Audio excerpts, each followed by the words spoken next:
pandangan manusia, jika kamera kita hadapkan lagi ke atas, di puncak sana ada semacam lubang rahasia.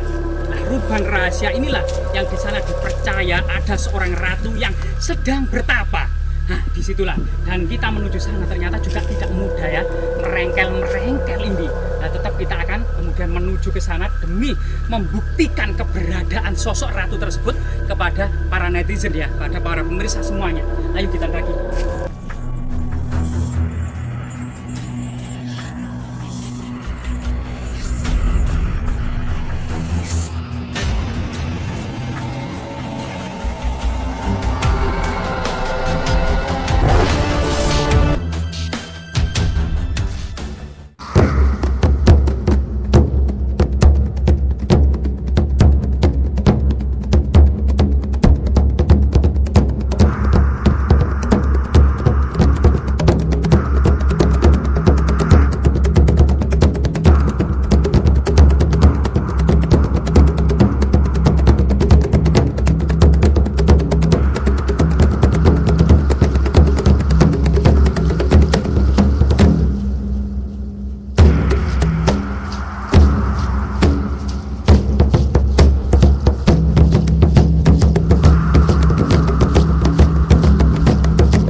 Ya, pemirsa, saat ini kita menelisik jauh ya di pedalaman di atas gunung ini yang diduga seorang ratu Nusantara atau Ratu Majapahit masih hidup atau keberadaan masih ada hingga saat ini. Ini menimbulkan misteri dan tantangan kita semua untuk memecahkan dan mendaki gunung yang begitu runcing ini. Dimana kemudian cerita tutur masyarakat yang berkembang bahwasanya di atas sana itu ada Putri Gayatri Rajapatni, istri dari Diyawijaya atau Sang Ramawijaya atau Kertarajasa Jayawardhana, sang pendiri kerajaan Majapahit. Coba kita daki bersama-sama ya, pelan-pelan karena bebatuannya sangat runcing.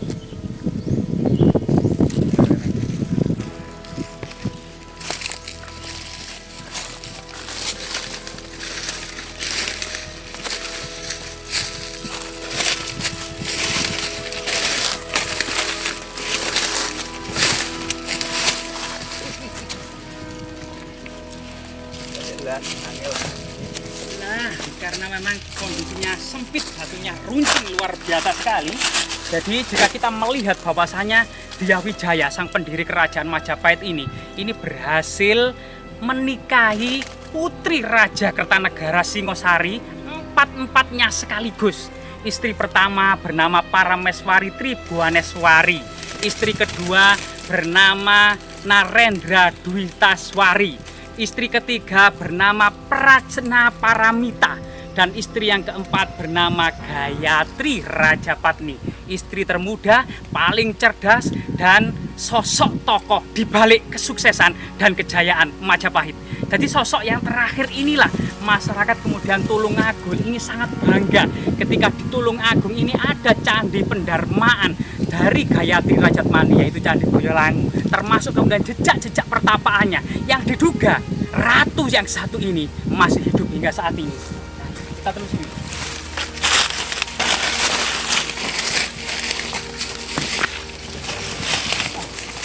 Bisa kita lihat siapa sebenarnya yang menjaga Ratu Nusantara atau Ratu Majapahit ini. Sosok inilah salah satunya, yaitu naga raksasa yang bertapa membantu hingga jutaan tahun, yang setia menjaga sang putri. Jadi ini kepalanya gitu ya, badannya masuk ke dalam gunung sampai menembus sampai puncak gunung sana. Sehingga kita akan terlihat gitu ya. Di sini memang batunya sangat teruncing sekali. Siapa sangka yang dahulunya dikira batu biasa, ternyata adalah ular naga raksasa yang selalu setia menjaga Ratu Majapahit. Jadi coba kita naik ke atas pelan-pelan lagi ya teman-teman.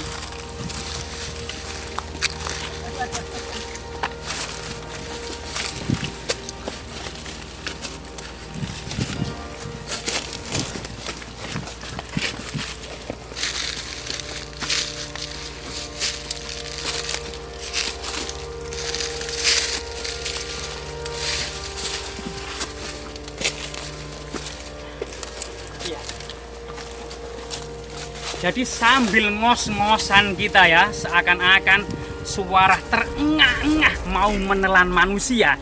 Jika kamera kita hadapkan lagi ke atas, di puncak sana ada semacam lubang rahasia. Nah, lubang rahasia inilah yang di sana dipercaya ada seorang ratu yang sedang bertapa. Nah, disitulah. Dan kita menuju sana ternyata juga tidak mudah ya.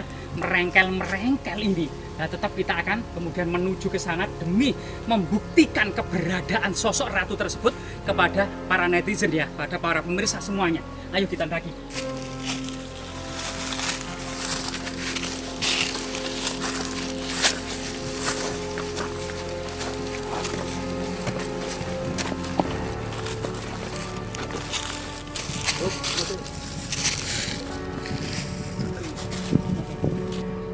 Jadi kita akan bisa lihat ya bagaimana kemudian masyarakat zaman dulu kemudian harus bertapa dan bagaimana kemudian harus hidup hingga saat ini. Ada semacam teknologi atau kesaktian teleportasi ya yang bisa menembus ruang dan waktu. Bahkan jalan-jalan itu ternyata sangat terjal yang kemudian mengisahkan sebuah perjalanan suci atau kemudian tirta yatra dan dharma yatra ini dengan sangat-sangat sangat-sangat sulit untuk dilalui, yang menandakan sebuah konsep atau peristiwa yang penuh dengan spirit dan heros. Nah, ini sesuatu yang sangat luar biasa sekali. Artinya penuh dengan perjuangan dan tantangan untuk sampai kemudian sesuatu yang dicita-citakan. Yang artinya ini memberikan semangat tentang konstruktivisme ya, bahwasanya kejayaan Majapahit itu tidak ditunggu dengan tidur, melainkan dengan kerja keras, penuh perjuangan dan pengorbanan. Bahkan sosok Gayatri ini juga kemudian didampingi oleh Beri Wengker, Beri Tumapel, Mahapati Gajah Mada, terus kemudian Empu Aditya Warman dan Empu Nala. Jadi banyak orang, namun satu-satunya yang putri adalah ini, yaitu dia Gayatri Rajapatni. Ini sesuatu prestasi yang membanggakan, ada seorang wanita di balik kesuksesan kerajaan Majapahit. Teman-teman.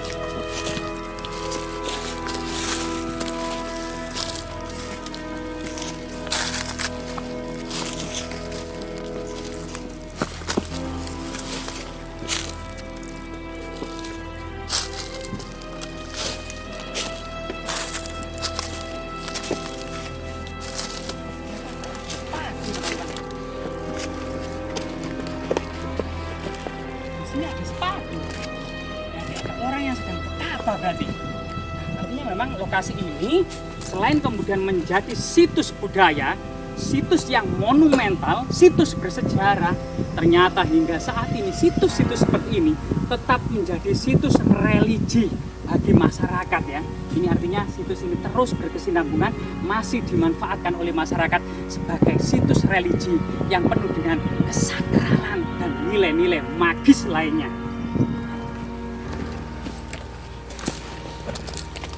Jadi teman-teman di sini ini jalan yang paling sulit dilalui. Mungkin ini. Oh ya, pada musim kemarau ternyata batu-batuan tidak begitu licin. Ternyata kita bisa mudah ya mendaki gunung ini.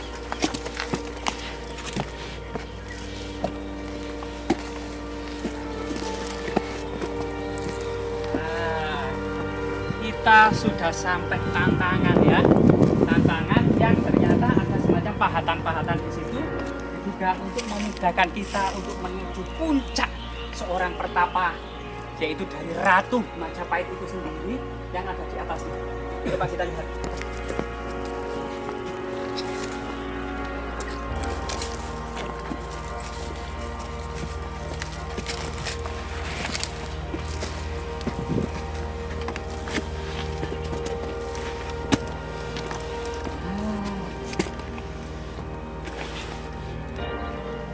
Oke, sambil menunggu para teman-teman kameramen yang lain kemudian naik satu persatu, di depan saya ini ya ada semacam tangga. Jadi sangat luar biasa sekali ya peradaban kuno ini ya, dengan semangat spirit dan heros. Batu dan gunung yang curam ini digunakan sebagai kemudian tempat untuk melakukan olah spiritual dan tingkat kemagisan yang cukup tinggi ya. Orang bertapa meninggalkan sesuatu yang duniawi dan kemudian fokus memperdalam dharma hingga kemudian moksa, bahkan diduga masih hidup hingga saat ini. Nah ini rahayu, rahayu, rahayu, rahayu, rahayu, rahayu. Rahayu. Kita sudah sampai di sebuah pertapaan, dan di samping kiri kita akan bisa melihat ya, seorang resi atau seorang betapa yang kemudian tergoda oleh sosok bidadari cantik yang ada di sebelah kanannya gitu ya. Dengan di kirinya adalah sebuah genta. Genta ya, genta artinya memang diduga ini adalah sosok resi dengan bentuk surban atau kepalanya gitu ya. Itu adalah menandakan adalah seorang resi gitu ya. Bahkan pakaiannya dengan rantai gitu ya, rantai-rantai yang mengikat dari pinggangnya gitu ya. Dan ini kemudian ada seorang bidadari yang sangat cantik. Ini adalah sesuatu gambaran yang sangat istimewa gitu ya. Nah, kemudian jika beralih kemudian ke kanan, ini sama juga. Yang ada seorang resi kemudian dengan wanita cantik jelita yang kemudian dengan ciuman. Di samping kirinya juga ada semacam genta-genta. Namun di sini banyak relief ya, yang diduga ini adalah kisah Arjuna Wiwaha yang digoda oleh 7 bidadari, namun belum sempat terpahat atau mungkin sudah aus atau mungkin dihancurkan pada waktu tertentu. Namun ini ada di depan, ini adalah sosok Arjuna yang bertapa. Dikisahkan bahwasanya Arjuna bertapa di Gunung Indrakila. Waktu itu adalah guna untuk kemudian mencari senjata Pasupati guna menghadapi para Kurawa. Arjuna melakukan pertapaan di atas Gunung Indrakila, digoda oleh 7 bidadari cantik, molek, dan kemudian penuh dengan nafsu. Namun kemudian Arjuna tidak begitu tertarik dengan bidadari-bidadari yang menggodanya itu, sehingga bisa dikatakan pertapaan Arjuna ini sukses tanpa kemudian mengikuti nafsu yang digelurakan oleh para 7 bidadari ini. Kemudian datanglah seorang pertapa tua yang kemudian berdiskusi masalah dharma. Setelah itu kemudian ternyata pertapa tua tersebut adalah Dewa Indra yang menyamar menjadi pertapa tua, kemudian naik ke kayangan. Setelah itu datang Celeng Serenggi yang mengamuk, ya, mengobrak-abrik pertapaan Arjuna. Namun dipanah oleh Arjuna dalam waktu yang sama, di lubang yang sama, 2 anak panah menembus perut Celeng Serenggi. Ternyata kemudian ada pertapa tua yang mengaku telah membunuhnya, sehingga kemudian berdebat dengan Arjuna, siapa sebenarnya yang membunuh Celeng Serenggi ini. Akhirnya pertapa tua tersebut menyadari, dan kemudian ternyata merupakan Dewa Siwa yang kemudian menyamar menjadi seorang pemburu tua, yang akhirnya kemudian di kayangan atau di surga diobrak-abrik oleh raksasa Niwakatawaca, yang kemudian seluruh para dewa tidak ada yang berhasil menghadapinya dan harus meminta bantuan manusia. Inilah dewa harus meminta bantuan kepada manusia untuk menyelesaikan perkara yang ada di langit atau kayangan. Kemudian jatuhlah ke Arjuna. Arjuna diminta para dewa untuk membantu dan membunuh raksasa Niwakatawaca, sehingga dengan mudah Arjuna membunuhnya. Akhirnya Arjuna diberikan senjata oleh Dewa Siwa berupa Pasupati, termasuk kemudian disuruh memilih dari 7 bidadari tercantik, dan Arjuna memilih Tilotama dan Supraba sebagai istrinya untuk diboyong pulang. Inilah kemudian hasil yang gemilang yang dicapai Arjuna ketika lolos bertapa, mendapatkan 2 istri dari bidadari, Supraba dan Tilotama, serta mendapatkan senjata pamungkas yaitu Pasupati guna kemudian menghabisi para Kurawa, sehingga kemudian mendirikan dinasti para Pandawa. Dan ini sesuatu yang luar biasa sekali. Jadi siapa dan bagaimana makna dari pertapaan Arjuna ini? Bahkan masyarakat setempat sampai saat ini pertapaan ini dengan nilai-nilai cerita yang ada di dalam kitab Arjuna Wiwaha ini merupakan pertapaan dari istri termuda dari sang pendiri kerajaan Majapahit yang saya jelaskan tadi, yaitu wanita tercantik, wanita paling cerdas, yaitu sosok wanita di balik kesuksesan dan kejayaan kerajaan Majapahit yang bernama Gayatri Rajapatni. Bahkan sosok yang satu ini diduga sampai saat ini masih bertapa di lokasi ini. Rahayu, Rahayu, Rahayu, Mbah Gayatri putunipun sowan wilah yang sekaring jagat bawana langgeng sekaring kajang sekaring mayang. Semoga bermanfaat.